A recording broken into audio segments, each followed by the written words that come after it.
Bonjour. On va laisser les enfants finir de trouver leur destination. Nous sommes assez nombreux ce matin malgré ce grand week-end qui appelle à partir, mais il est vrai que le fan club de Sacha était nombreux.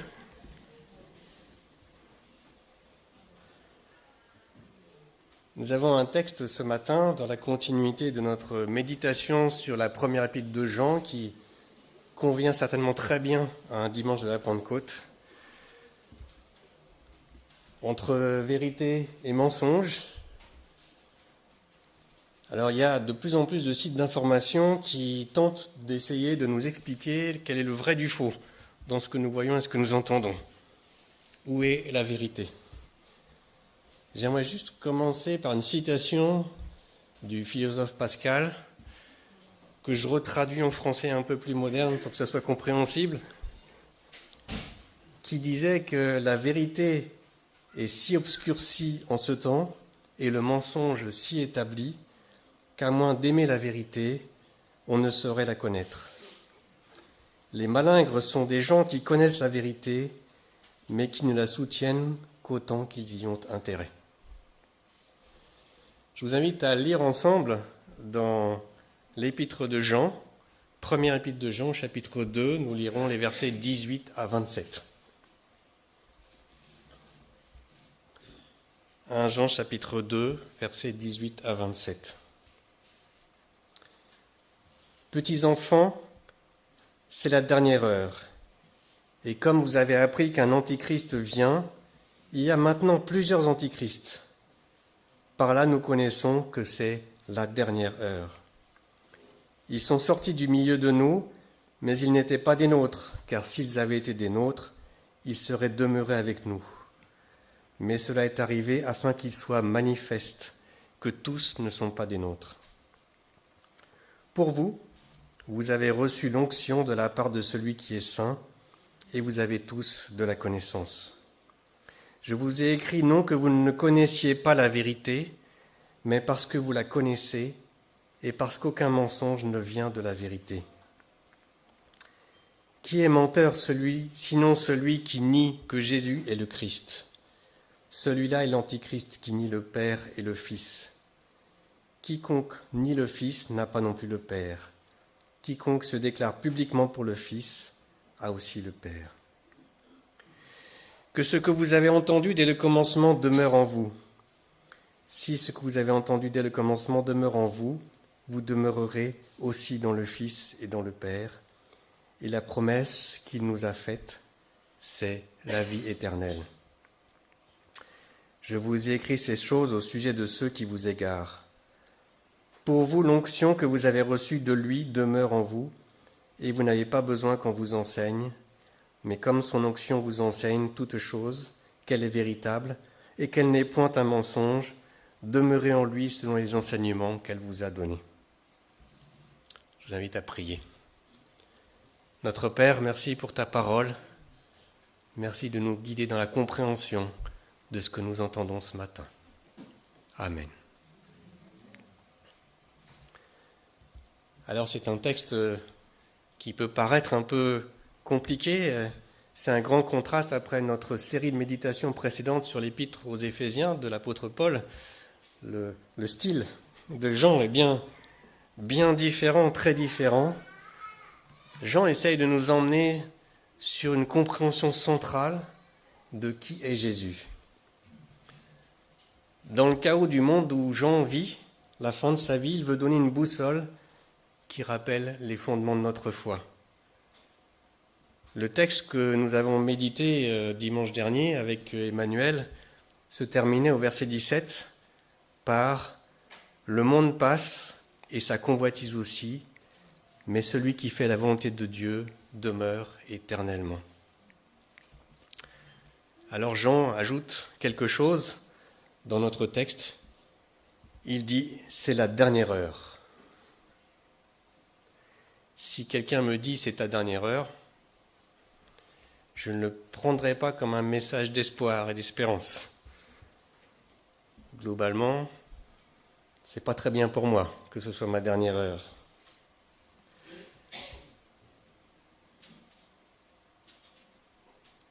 Jésus a dit qu'un jour ou l'autre, le ciel et la terre passeront. Mais il ajoute, pour ce qui est du jour et de l'heure, personne ne le sait, ni les anges dans le ciel, ni le Fils, mais le Père seul. Alors je vous propose de nous arrêter dans un premier temps quelques instants pour réfléchir à ce que Jean veut nous dire. Pourquoi Jean parle-t-il de la dernière heure ? Que veut-il dire ? Nous savons que notre monde aura une fin. Est-ce cette fin que Jean annonce ? Alors se serait-il trompé en annonçant la fin qui n'est pas arrivée 2000 ans après, quelques 2000 ans après ? Jean pourtant sait bien que seul Dieu sait le jour et l'heure de la fin des temps. Il m'est avis qu'il ne s'y trompe pas quand il dit « c'est la dernière heure ». Jésus a parlé que dans les derniers temps, il y aura des tribulations, des persécutions, il y aura des faux Christ, des faux prophètes. Et Jean constate autour de lui la tribulation, la persécution, des faux Christ, des faux prophètes. Depuis la venue de Jésus, les puissances des ténèbres se déchaînent dans un combat qui sera leur dernier combat. Jean attire notre attention sur le fait que la résurrection de Jésus a mis fin à l'ancien temps et a inauguré un nouveau temps qui sera le dernier des temps. Jean regarde la venue de Christ comme ayant inauguré un nouvel âge qui ferme l'ancien. Au début du livre des Actes, dans son discours, Pierre cite le prophète Joël, qui dit que dans les derniers jours, Dieu répandra son esprit sur les hommes. Et l'auteur de l'Épître aux Hébreux dit par ailleurs que autrefois Dieu a parlé par les prophètes de plusieurs manières, mais aujourd'hui, dans le nouveau temps, Dieu parle par Jésus, son Fils. Donc, nous sommes bien dans les derniers temps, mais est-ce la dernière heure ? Ainsi, Jésus a inauguré une nouvelle période, un nouveau temps, dont seul Dieu connaît l'échéance. Il y aura un jour, un temps, qui sera le dernier des derniers temps.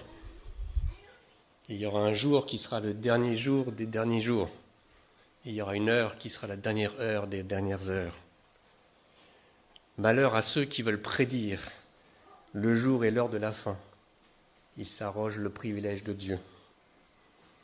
On a recensé dans l'histoire de ces derniers siècles beaucoup de gens beaucoup de prédictions sur la fin des temps. Alors il y a eu la peur de l'an 1000, même si les historiens ont un petit peu exagéré cette peur. Il y a eu la peur de l'an 2000, qui a été vraie, des personnes ont eu peur. Il y a eu une secte qui a prédit la fin des temps en 1975, une secte bien connue. Et figurez-vous qu'entre 1966 et 1975, ils ont eu un très grand nombre de baptêmes. Des gens qui se sont fait baptiser parce que la fin des temps est arrivée et qui ont quitté plus tard parce qu'en 1975, il ne s'est rien passé de particulier. Il semblerait que certains veuillent se faire baptiser non pour rencontrer leur Dieu créateur, mais pour s'éviter le pire. Est-ce une bonne motivation ? Et là, j'ajouterai une remarque supplémentaire sur la dernière heure de Jean. Dans le texte original, il n'y a pas d'article. Ce n'est pas la dernière heure, mais dernière heure. Est-ce que ça pourrait être une dernière heure ? L'omission de cet article a fait l'objet de beaucoup de commentaires. Si c'est une dernière heure, c'est laquelle ? C'est laquelle ? Nous pourrions comprendre que pour Jean, c'est la dernière heure de la civilisation à laquelle il appartient. Une heure dernière parmi tant d'autres, parce que le monde sans Dieu n'est pas un monde éternel, et c'est surtout un éternel recommencement. Les civilisations naissent, se développent et disparaissent dans le chaos, en ne laissant plus que le passé comme souvenir. Ainsi, l'empire perse, l'empire grec, l'empire romain et bien des empires vont passer. Tous les empires vont connaître leur dernière heure. Vous savez, c'est comme une loi de la physique très connue qui dit que tout le monde fermé sur lui-même et qui ne reçoit pas d'énergie finit par dégénérer et se replier sur lui-même. C'est un principe physique très simple. Si vous ne mettez pas d'essence dans votre voiture, elle va finir par s'arrêter et elle va rouiller sur place. Si vous n'avez pas de vent qui fait tourner l'éolienne, il n'y aura pas d'électricité. S'il n'y a pas de soleil sur vos panneaux photovoltaïques, il n'y aura pas d'électricité. Tout à l'heure, je vais reprendre mon vélo et il va falloir que je remonte la côte. Si je n'appuie pas sur les pédales, mon vélo va rester au pied de la côte et il va finir par rouiller là. De même, les civilisations humaines ne peuvent que dégénérer tant qu'elles sont des mondes sans Dieu, des mondes coupés de leur Créateur, des mondes clos, repliés sur eux-mêmes, un monde qui ne reçoit pas la bonne énergie, un monde égoïste qui ne veut plus partager avec les autres. Dans le monde occidental, nous vivons avec l'illusion que notre civilisation est éternelle. Beaucoup le croient, certains essaient de nous le faire croire et s'accrochent au passé. Il paraît que c'était mieux avant. Ce que je conçois relativement bien, je vous ai parlé de mon vélo qui va remonter la côte tout à l'heure. Vous savez, autrefois, la côte, elle se laissait monter toute seule. Sans m'essouffler, sans me faire mal aux jambes, en quelques secondes, j'étais en haut. Maintenant, elle me fait mal aux jambes, j'arrive en haut asphyxié par la côte. Et je pense qu'effectivement, autrefois, c'était mieux. La civilisation romaine que connaît Jean et qui persécute les chrétiens disparaîtra. Les civilisations sont éphémères. Le monde passera, mais mes paroles demeureront éternellement, dit Jésus. Le royaume de Dieu sera éternel, mais toutes les civilisations sur cette terre connaîtront une heure dernière. Voilà l'heure dernière de l'épître de Jean. Comme au jour de la tour de Babel, l'homme se bercera toujours d'illusions, croyant qu'il est capable de créer une civilisation éternelle. Et l'histoire va se répéter inlassablement, jusqu'à la dernière heure des dernières heures, jusqu'au retour de Jésus. C'est l'heure dernière. L'expression de Jean est aussi vraie pour nous, aujourd'hui, pour nous faire réfléchir, quand nous pratiquons le culte de notre civilisation. Nous voilà de nouveau dans une guerre froide. Dans chaque camp, nous, c'est le bien et les autres, c'est le mal. Nous qui croyons l'avoir enterré définitivement. Nous sommes fiers de nos avancées technologiques, au point d'ignorer toutes les conséquences négatives que cela a. Nous nous croyons souvent plus intelligents que jamais. Nous vivons sans doute une heure dernière aujourd'hui. La violence est devenue notre quotidien.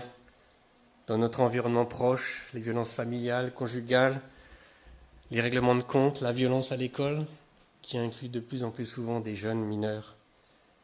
Et la violence au loin, avec les guerres, les bruits de guerre. Et l'ordre du jour, c'est de fabriquer le plus de bombes possible, il paraît, parce qu'on n'en a pas déversé assez encore. Et le monde est rempli de ce que Jean appelle les antichrists. Alors il y a deux traductions pour ce terme que Jean utilise, antichrist ou antéchrist. Antichrist, c'est celui qui est contre le Christ, et antichrist, c'est celui qui veut venir avant le Christ et prendre sa place. Dans le langage actuel, nous pourrons dire que ce sont des pseudo-christs, des faux Christ. Jean pense en particulier à un antichrist qui va venir et que nous avons déjà décrit quand nous avons travaillé ensemble sur l'Apocalypse. Celui qui sera l'adversaire de Dieu à la fin des temps. L'apôtre Paul dit que c'est l'homme de péché, le fils de la perdition, l'adversaire, l'impie, celui qui se fait adorer comme Dieu. Pour l'Apocalypse, il est une bête féroce, opposée à Jésus, qui est l'agneau, le 12 agneaux. En attendant la venue de l'Antichrist de la fin, Jean nous dit qu'il y a beaucoup d'antichrists sur cette terre. Il dit parfois ce sont des croyants qui sont sortis de l'Église, qui changent le message de l'Évangile, qui s'opposent à l'Église, d'autres qui tentent de se faire passer pour le Christ. Alors ces derniers siècles, nous avons eu aussi beaucoup de faux Christ plein nos tiroirs. Ces gens qui dénaturent le message de l'Évangile, mais l'Église reste ferme dans son message. Dans mon enfance, il y avait beaucoup de faux Christ qui existaient. Il y avait Moon, aux États-Unis, qui disait qu'il devait achever l'œuvre de Jésus sur terre, créer une nouvelle humanité et vaincre Satan. Voilà, il devait compléter ce que Jésus avait mal fait d'après lui. Il y en a un autre qui est apparu dans le sud de la France, un peu à la même époque aussi, qui se disait être le Christ. Alors comment on fait pour reconnaître le vrai Christ des faux Christ? Il y a une seule vraie bonne méthode, c'est en connaissant le vrai Christ que vous comprendrez qui sont les faux Christ. Il y a quelques jours, la police européenne a démantelé un réseau de faux monnayeurs en Espagne qui faisait un atelier mobile. Ils fabriquaient des pièces de 2 €. Il paraît qu'ils sont de plus en plus forts et que ça ressemble de plus en plus aux vraies pièces. Et donc il y a des policiers qui sont spécialisés là-dedans, qui remontent les filières et qui doivent apprendre à reconnaître les fausses pièces. Et vous savez ce qu'on leur apprend d'abord? À reconnaître les vraies. C'est en reconnaissant les vraies pièces qu'ils sont capables de déceler lesquelles sont les fausses. C'est en connaissant le vrai Jésus-Christ que vous apprendrez à savoir qui sont les faux Christ. Il faut connaître ce vrai Jésus-Christ, celui que Jean nous montre, qui enseigne avec une autorité bienveillante, qui mène le combat de l'amour, qui vit dans la lumière, qui dissipe les ténèbres, alors que les faux Christ et les faux prophètes, ils enseignent comme des gourous qui cherchent à être admirés, voire adorés. Ils déforment le message de l'Évangile, le message de vérité. Et parfois, sous l'apparence de l'agneau, ils véhiculent le mépris, la haine et la violence. Alors cette heure dernière, c'est aussi la nôtre. Et Jésus nous invite, dans Marc 13, à ne pas dormir. Prenez garde, veillez et priez, dit-il. Mais cette dernière heure, dit Jean, ne doit pas être celle du mensonge, mais de la vérité. Aujourd'hui, on aime le gris, on aime la nuance. Avoir une conviction ferme, c'est être accusé d'être de prosélytisme. Il faut de plus en plus se courber dans l'idée dominante à laquelle on ne peut échapper sous réserve d'être mis au banc de l'humanité. Vous êtes de la vérité, dit Jean à ses lecteurs. Et le mensonge n'a pas de part dans la vérité. Il n'y a pas de demi-vérité, de demi-mensonge. Il n'y a que vérité et mensonge. Lors de son procès devant Pilate, Pilate posant la question à Jésus, Jésus répond « Tu le dis, je suis roi. Je suis né et je suis venu dans le monde pour rendre témoignage à la vérité. Quiconque est de la vérité, écoute ma voix. » Ce qui conduit Pilate à s'exclamer « Mais qu'est-ce que la vérité ?» Pour Pilate, il n'y a pas de réponse à cette question. Existe-t-il un supermarché de la vérité où on peut aller choisir la vérité qui nous plaît et pas trop cher? Il y a tant d'évidences dans le monde qui ne sont pas les nôtres. Il y a aussi tant de croyants persuadés d'avoir la vérité tout seuls contre les autres. Vous savez la vérité, dit Jean dans notre texte, c'est une affirmation. Vous savez la vérité. Est-ce que je comprends ce qu'est la vérité au sens où j'en l'entends, ou comme Pilate, j'en suis encore à me poser la question, qu'est-ce que la vérité ? L'Église a toujours entretenu une relation conflictuelle avec la vérité. Peur de trahir la vérité, peur de ne pas être digne de l'héritage de Jésus, peur d'accepter l'hérésie en son sein. Jean dit quelque chose de simple, il dit « La vérité fait partie de la nature des croyants ». Il dit, dans ce que nous avons lu tout à l'heure, « Je vous ai écrit non que vous ne connaissiez pas la vérité, mais parce que vous la connaissez et parce qu'aucun mensonge ne vient de la vérité. »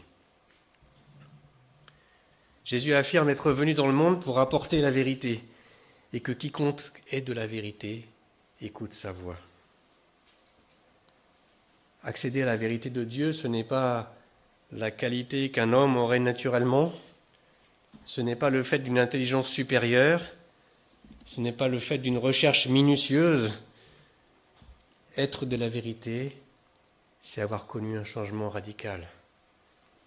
Comme Jean dit dans le début de son évangile, à ceux qui ont reçu la parole donne le pouvoir de devenir enfants de Dieu, nés non par des moyens humains, ni par la volonté de l'homme, mais par l'action de Dieu. Ceux qui ont été transformés par Dieu peuvent entendre la vérité qu'ils ne pouvaient entendre auparavant. La vérité, c'est quelque chose qui se vit au quotidien. Ce n'est pas juste intellectuel, mais la vérité n'est accessible qu'avec Jésus qui ouvre le chemin quand il dit « Je suis le chemin, la vérité et la vie ». Jean laisse de côté tous les débats stériles, théologiques, les discussions sur les détails. Il centre son discours sur la vérité dans son fondement. Qui est Jésus ? C'est le fondement de la vérité, qui est Jésus. La réponse à cette question fondamentale montre, selon Jean, qui sont les vrais croyants. Peu de gens mettent en doute l'humanité de Jésus. Il a connu la fatigue, la faim, il a éprouvé des émotions, l'amour. Il était attentif pour ceux qui l'entourent. Il a ressenti de la tristesse, comme tout homme, il a été tenté. Il a exercé un métier manuel, peut-être a-t-il joué du rabot à côté de son père Joseph. Et parfois on dit de Jésus qu'il n'est qu'un homme. Certains lui connaissent de grandes qualités, un homme formidable, un maître spirituel. Les musulmans disent mais c'est un prophète. Certaines sectes ne lui attribuent que la nature humaine. Mais la Bible va beaucoup plus loin. Elle le considère comme le Fils unique de Dieu. Il est Dieu, le Fils. Il est celui qui était auprès du Père et qui est venu sur terre pour apporter le salut. L'évangile de Jean nous dit que Jésus, au commencement, était avec Dieu et était Dieu. Et Jésus se présente comme celui qui donne la vie et une espérance après la mort. Il s'est lui-même comporté comme étant Dieu. Il pardonne les péchés au nom de Dieu. Et il a déclaré qu'un jour, il jugera le monde au nom de Dieu. Et quand, après l'avoir arrêté, les souverains sacrificateurs lui demandent « Mais es-tu le Messie ?» Il répond « Oui, je le suis. Je suis le Messie béni de Dieu, envoyé de Dieu. » Et avec Jésus sont accomplies toutes les prophéties de l'Ancien Testament. Il n'y a aucun créateur de religion qui puisse montrer que sa venue était attendue. Et la résurrection de Jésus est enfin la preuve ultime de sa divinité. La résurrection de Jésus est le point fondateur du christianisme. Alors le diable veut nier que Jésus est le Fils de Dieu, parce que c'est le père du mensonge. Et Jean remet la vérité au centre de son message. Quand vous croyez que Jésus est le Fils de Dieu, envoyé de Dieu pour le salut, vous avez la vérité en vous. Les antichrists nient que Jésus est le Fils envoyé de Dieu. Ils sont eux-mêmes des messagers du diable. Mais parfois on a tant de mal, et les disciples ont eu tant de mal à comprendre qui était Jésus, jusqu'au bout, jusqu'à la résurrection. Et vous savez, il y a cet épisode assez incroyable de Pierre. Jésus demande à ses disciples, « Et vous, qui dites-vous que je suis ?» Et Pierre dit, « Tu es le Messie, l'envoyé de Dieu. » Et Jésus le félicite, « Bravo, tu as compris. » Et à ce moment-là, Jésus dit, moi, le Messie, il va falloir que je souffre et que je meure pour le salut. Et Pierre lui dit, mais non, ça ne va pas t'arriver, ça. Et Pierre lui dit, arrière de moi, Satan. Une parole très dure. Pierre, tu ne veux pas me comprendre comme le Messie envoyé de Dieu qui devra mourir et ressusciter pour le salut de tous. Voilà le centre de la vérité. Vous avez la vérité. Vous savez la vérité, dit Jean. On ne peut accéder au Père que par le Fils. On ne peut pas avoir l'un sans l'autre, dit Jean. Et la promesse, c'est la vie éternelle. Mais jamais les croyants ne peuvent s'enorgueillir de posséder la vérité. Nous portons la vérité de Dieu dans des vases de terre, Loin de nous l'idée de penser être plus intelligent que les autres. Nous avons le Fils, et avec le Fils, nous avons le chemin, la vérité et la vie. Mais face à ce grand désordre, dit Jean, il n'y a pas lieu de désespérer. Vous avez reçu l'onction de la part de Dieu lui-même. Qu'est-ce que Jean veut dire par onction ? Dans la vie religieuse du peuple de Dieu, on pratiquait l'onction d'huile. Les sacrificateurs, quand ils devenaient sacrificateurs, ils recevaient l'onction d'huile. C'était une huile spéciale qu'on fabriquait spécialement pour ça. On leur mettait de l'huile sur la tête et on aspergeait de l'huile sur leurs vêtements de sacrificateur. Et ça voulait dire, voilà, les sacrificateurs sont au service de Dieu dans le temple. Parfois, quand il y avait un nouveau roi, il y avait un serviteur de Dieu qui venait avec une corne d'huile et qui renversait la corne d'huile sur la tête du nouveau roi en disant « Ce roi va être consacré à Dieu, il va servir Dieu ». C'est ainsi que Samuel, par exemple, a consacré Saül, le premier roi d'Israël. Certains prophètes même ont été oints d'huile pour marquer la mission qu'ils allaient accomplir pour Dieu. C'était le cas du prophète Élisée. Alors quand Jésus a débuté son ministère, il a reçu aussi l'onction de la part de Dieu pour montrer qu'il avait une mission à accomplir pour Dieu sur terre. Mais ce n'est pas une onction d'huile qu'il a reçue, c'est l'onction du Saint-Esprit. Quand il a été baptisé par Jean-Baptiste, le Saint-Esprit est descendu sur lui. Le texte dit sous forme d'une colombe. Cette onction mettait Jésus à part pour son triple ministère, celui de roi, celui de sacrificateur et celui de prophète. Alors, après sa résurrection, Jésus est interrogé par ses disciples. Ils lui disent, au début du livre des Actes, « Seigneur, est-ce maintenant le rétablissement du royaume de Dieu ? Seigneur, est-ce la dernière heure ? Ça y est, tu vas établir ton royaume maintenant que tu es ressuscité. Génial, ça y est, c'est la retraite. Le royaume de Dieu va être rétabli, fini les problèmes, fini les persécutions, fini les disputes, fini les divisions. On a terminé le travail. » Et la réponse de Jésus, c'est inattendu pour eux. Ce n'est pas à vous de connaître les temps ou les moments que le Père a fixés de sa propre autorité.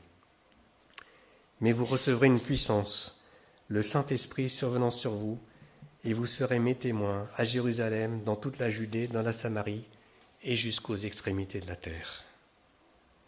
En résumé, le temps du royaume de Dieu, c'est l'affaire de Dieu. Vous recevrez le Saint-Esprit comme onction pour votre ministère et maintenant, au boulot. C'est par l'illumination de l'Esprit de vérité que le croyant accède à la vérité. C'est ainsi que, selon Jean, il connaît toutes choses. Les croyants de ce fait, en ayant reçu l'onction du Saint-Esprit, sont mis à part pour Dieu. Cette onction n'est pas quelque chose qui va et qui vient, que l'on perd et que l'on gagne.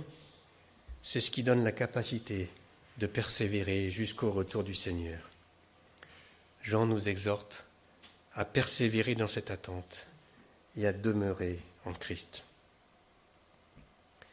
Il y a dans l'Évangile une parabole donnée par Jésus de 10 vierges, 5 vierges folles et 5 vierges sages, qui ont chacune leur lampe allumée et qui doivent attendre dans la nuit la venue de l'époux. Et comme l'époux tarde, elles s'endorment. Et finalement, on leur dit « Réveillez-vous, l'époux arrive ». Et les 5 vierges sages ont pris une réserve d'huile. Et elles ont pu rallumer leur lampe. Et les 5 vierges folles n'avaient pas eu d'huile pour leur lampe, elles sont parties en acheter, et quand elles sont revenues trop tard. Elles ont raté la venue de l'époux. Cette huile, c'est le Saint-Esprit dans la Bible. C'est ce qui dit que quand Jésus reviendra, notre lampe doit toujours être allumée. Et notre lampe ne sera toujours allumée que grâce au Saint-Esprit que nous avons reçu en tant que croyants. Seuls les croyants ont reçu l'onction du Saint-Esprit. Les faux prophètes, les faux Christ n'ont rien de tout cela. Les croyants possèdent la vie parce qu'ils possèdent Jésus et ils attendent le Messie en gloire. Alors il est largement temps que je termine ma réflexion.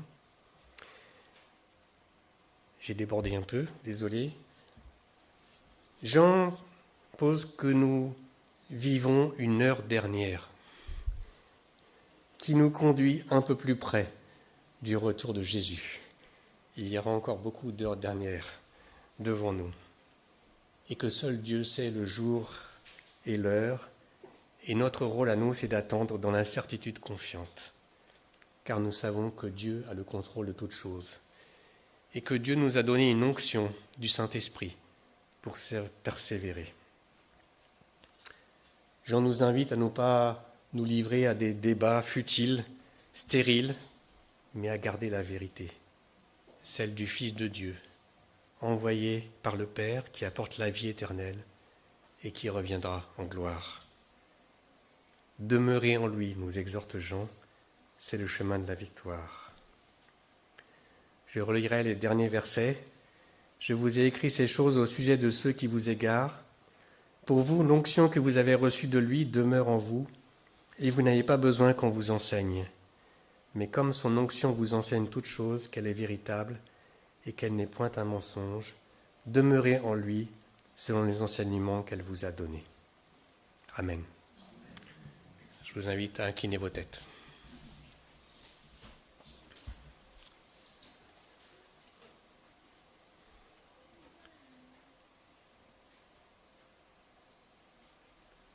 Notre Père, nous voulons vivre cette heure comme une heure dernière, comme une heure où nous attendons l'avènement de ton royaume, comme une heure où nous nous concentrons sur ce qui est essentiel.